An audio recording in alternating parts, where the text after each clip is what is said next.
Imaginez, si vous le voulez bien, un code caché, un plan sacré qui sous-tend tout ce qui existe. Il ne s'agit pas de lois créées par l'homme, limitées par le temps ou la géographie, mais de lois cosmiques, intemporelles et universelles. Elles ne régissent pas vos actions par la menace d'une punition, mais guident votre vie vers une plus grande sagesse et un plus grand épanouissement. Elles ont façonné votre passé et façonneront votre avenir. Mais surtout, elles peuvent éclairer votre présent. En nous plongeant dans ces lois universelles, puissiez-vous y trouver non seulement la connaissance, mais aussi la perspicacité, non seulement l'information, mais aussi la transformation. La loi de l'unité divine.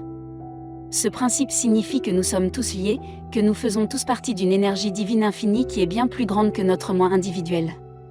Il nous enseigne que chaque action, chaque pensée, chaque mot que nous prononçons n'est pas confiné à la périphérie de notre existence individuelle, mais se répercute dans l'univers, affectant l'ensemble. C'est comprendre que votre vie, ma vie et toute vie sont interconnectées et interdépendantes. En reconnaissant la loi de l'unité divine, nous comprenons que personne n'est seul. Nous faisons ce voyage ensemble. Nous ne sommes pas simplement des gouttes d'eau dans l'océan, mais l'océan dans une goutte d'eau. Si tout ce que nous voyons, ressentons et vivons est une extension de la même source divine, alors l'amour, la gentillesse et la compassion deviennent les réponses logiques à toutes les interactions. Il s'agit de traiter les autres avec le même respect et la même attention que l'on souhaiterait pour soi-même. Comprendre qu'un mal infligé à autrui est un mal infligé à soi-même. Cette loi est l'incarnation de la règle d'or. Traitez les autres comme vous aimeriez être traités. Comment pouvons-nous appliquer ce principe dans notre vie quotidienne ? Commencez par reconnaître le divin dans chaque personne que vous rencontrez. Considérez chaque interaction comme une occasion d'exprimer votre gentillesse et votre compréhension. Lorsque vous parlez, laissez vos mots refléter votre compréhension de cette unité. Lorsque vous écoutez, faites-le avec l'empathie qui découle de la conscience que nous sommes tous les branches d'un même arbre. La loi de la vibration. Cette loi suggère que tout dans notre univers, des plus grandes galaxies aux plus petites particules, tout, y compris vos pensées et vos sentiments, fonctionne sur des fréquences ou des vibrations distinctes, rien n'est en repos. Tout est en mouvement, vibrant et résonnant constamment à différentes fréquences. Si je veux plus d'argent, je dois découvrir quelle est la vibration ou la sensation de l'argent, et essayer de correspondre à cette fréquence. Si je veux ressentir de l'amour, je dois vibrer à la fréquence de l'amour, qui est la fréquence la plus élevée. Si je veux une personne spécifique dans ma vie, nous devons tous les deux être accordés à la même vibration ou fréquence. Pour utiliser cette loi afin de manifester vos désirs, vous devez faire correspondre votre vibration à la chose que vous désirez. Si vous voulez être parmi les étoiles, vous devez d'abord vous sentir comme tel. Reconnaître cette loi change la façon dont nous nous percevons et la place que nous occupons dans le monde. Nous ne sommes pas simplement des entités physiques naviguant dans la vie. Nous sommes des êtres énergétiques, vibrant à certaines fréquences. Et ces vibrations influencent nos expériences, nos interactions et notre réalité. Pensez à vos pensées et à vos émotions. Lorsque vous êtes rempli de joie et de positivité, vous vous sentez léger, flottant, comme si vous vibriez à une fréquence plus élevée. De même, lorsque vous êtes triste ou négatif, vous vous sentez lourd, alourdi, comme si vous vibriez à une fréquence plus basse. La loi de correspondance. Cette loi stipule que ce qui se passe à l'intérieur de soi correspond à ce qui se passe à l'extérieur. Elle dit que vos sentiments et vos pensées intérieures influencent directement votre monde extérieur. Ce qui se passe à l'extérieur n'est donc que le reflet de ce qui se passe à l'intérieur. Comme à l'intérieur, comme à l'extérieur, il proclame. Si vous vous sentez bien dans votre peau, tout ce qui vous entoure vous semble bien. Si vous vous sentez mal, tout ce qui vous entoure vous semble mauvais. Si vous vous sentez en paix à l'intérieur, tout ce qui vous entoure est en paix.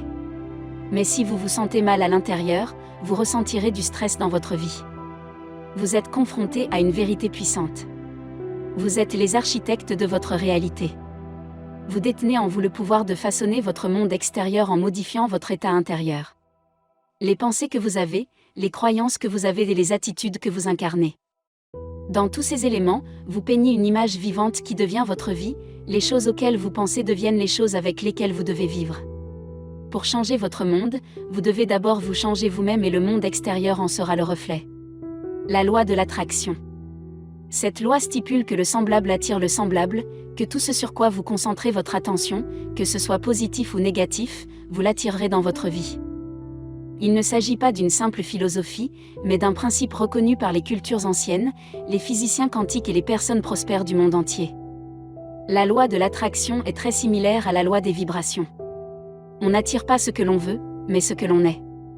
La loi de l'attraction stipule également que vous devez croire que vous pouvez obtenir ce que vous voulez. Si vous voulez attirer de l'argent, mais que vous ne voyez pas comment c'est possible et que vous doutez que cela se produise. Vous êtes comme une vague dans l'océan, poussée par le vent. Vous ne pouvez pas espérer attirer quelque chose que vous ne croyez pas pouvoir obtenir. Si vous voulez être en bonne santé, vous devez prendre soin de vous comme si votre vie en dépendait. Si vous voulez de l'argent, soyez généreux avec lui et il vous reviendra. Si vous voulez de l'amour, commencez par vous aimer vous-même et aimer les autres. Cette loi suggère que, bien que vous puissiez visualiser une entreprise et aligner vos pensées sur vos désirs, rien ne change tant que vous ne passez pas à l'action. Cependant, il ne s'agit pas de n'importe quelle action, mais d'une action inspirée qui provient d'un lieu d'alignement avec vos désirs, votre intuition et votre guidance intérieure. Cette loi est la force motrice derrière la manifestation de vos rêves. Alors que la loi de l'attraction vous aide à aligner vos pensées et vos sentiments sur vos désirs, la loi de l'action inspirée vous propulse vers la manifestation de vos rêves. La loi de l'action inspirée vous propulse dans la direction de ces désirs. C'est le pont qui relie le monde invisible des pensées et le monde tangible de la réalité. Pour obtenir ce que vous voulez, vous devez jouer un rôle. L'action inspirée n'est pas forcée. Elle n'est pas le fruit du désespoir ou de la peur. Il s'agit plutôt d'un mouvement joyeux et enthousiaste vers vos désirs. Elle semble naturelle, sans effort et en parfaite adéquation avec qui vous êtes. C'est lorsque vous êtes tellement enthousiasmé par votre vision que vous êtes poussé à passer à l'action, non pas parce que vous devez le faire, mais parce que vous le voulez. La loi de la transmutation de l'énergie. Cette loi dit que tout, y compris vos pensées, vos sentiments et vos paroles, est fait d'énergie. Et l'énergie ne peut être ni créée ni détruite, mais seulement transformée d'une forme à une autre. Lorsque vous pensez ou ressentez quelque chose, cela ne s'arrête pas là. Elle se transforme en quelque chose qui se répand dans l'univers. Cette loi est à l'origine de la transformation des pensées en choses.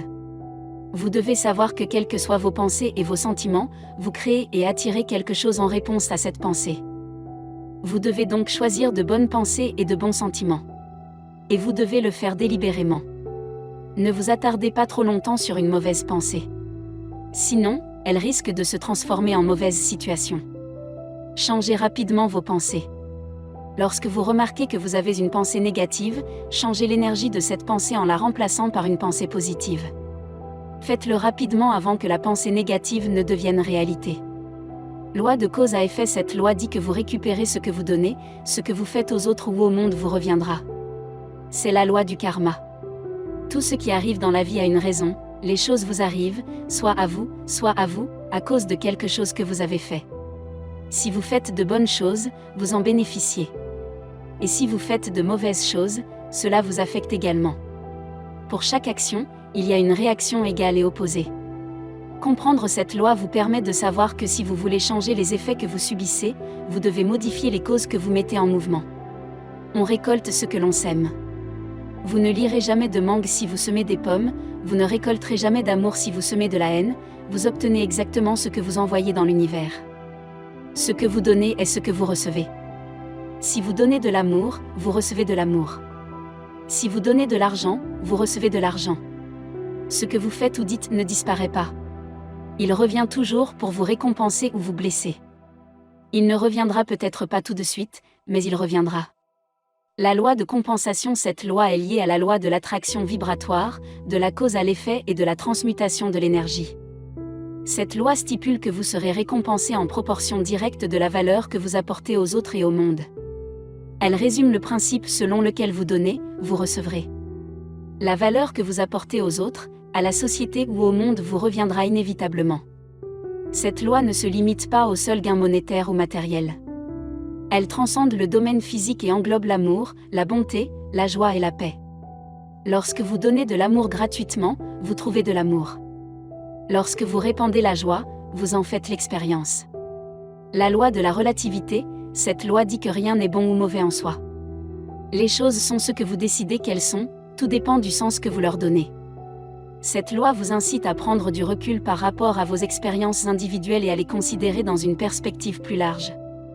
Ce qui peut vous sembler un problème important peut apparaître comme un obstacle mineur par rapport aux défis auxquels d'autres sont confrontés. De même, ce que vous considérez comme une petite réussite peut être un rêve pour quelqu'un d'autre. La loi de la relativité vous dit qu'il n'est pas nécessaire d'étiqueter tout ce qui vous entoure. Lorsque quelque chose se produit, vous n'avez pas à dire si c'est bon ou mauvais. Vous pouvez le considérer comme l'effet d'une cause. Vous décidez de donner le bon sens à tout ce qui se passe dans votre vie. Tout ce qui se passe dans votre vie est en réalité neutre. Il n'est positif ou négatif que parce que vous le qualifiez ainsi. La loi de la polarité. Cette loi stipule qu'il y a deux extrémités à tout et que tout a un opposé. La vie a un début et une fin. Il existe un monde spirituel. Et nous vivons dans le monde physique. Il y a le pôle nord et le pôle sud. Il y a une énergie divine féminine et une énergie divine masculine. Les flammes jumelles semblent souvent très différentes l'une de l'autre, mais elles ne font qu'un. Il y a le chaud et le froid. Mais il s'agit simplement de différents degrés de ce que nous appelons la température. Il y a le bien et le mal, mais il s'agit simplement de différents degrés de ce que nous percevons comme la moralité dans votre vie. La loi de polarité vous enseigne que même dans les moments les plus sombres, il existe un potentiel de lumière. Dans vos plus grandes luttes, il y a des graines d'opportunité. Dans votre plus grande tristesse, la capacité de joie persiste. La loi du rythme, l'univers a un rythme naturel et n'aime pas être perturbé. Elle vous apprend que tout dans l'univers se déplace selon un cycle ou un modèle, un peu comme un mouvement de pendule ou le changement des saisons. Tout comme la marée monte et descend. Tout comme le jour se transforme en nuit et l'hiver cède la place au printemps. Tous les aspects de la vie sont soumis à ce mouvement rythmique. Cette loi vous rappelle que votre vie est elle aussi soumise à ces rythmes naturels. Il y a des moments d'activité et des moments de repos, des périodes de croissance et des périodes de retraite, des moments de joie et des moments de tristesse. Vous pouvez éviter beaucoup de problèmes en étant patient et en laissant les choses se produire naturellement en leur temps. Le chaos survient lorsque vous essayez de forcer les choses à se produire selon votre calendrier. Cela ne fonctionne pas et peut entraîner un sentiment de frustration. La dernière loi est la loi du genre. Cette loi n'a rien à voir avec le fait d'être un homme ou une femme, mais tout à voir avec les énergies masculines et féminines en nous et dans l'univers. Que vous soyez un homme ou une femme, il est essentiel de comprendre la relation entre les énergies masculines et féminines qui existent en chacun de nous. Il n'y a pas d'énergie supérieure ou meilleure, mais des énergies opposées qui fonctionnent ensemble. Comprendre la loi du genre nous aide à apprécier l'importance de l'équilibre. Elle nous dit que pour atteindre notre plein potentiel, nous devons harmoniser les énergies masculines et féminines en nous. Il ne s'agit pas d'être moins homme ou moins femme. Il s'agit d'embrasser tous les aspects de notre nature pour devenir des individus à part entière. Il s'agit de lois anciennes que les personnes les plus sages de la Terre ont toujours connues intuitivement et suivies. Lorsque vous ne suivez pas ces lois, on se bat en quelque sorte contre la façon dont le monde fonctionne. Et cela rend la vie vraiment difficile. Ce n'est pas comme si quelqu'un vous punissait. Mais la vie peut être ressentie comme une punition parce que vous nagez à contre-courant de l'univers. Si vous êtes toujours là, pourquoi ne pas partager les lois que vous avez suivies ou que vous avez l'intention de suivre à partir de maintenant? J'aimerais beaucoup connaître vos impressions. Je vous souhaite une belle journée.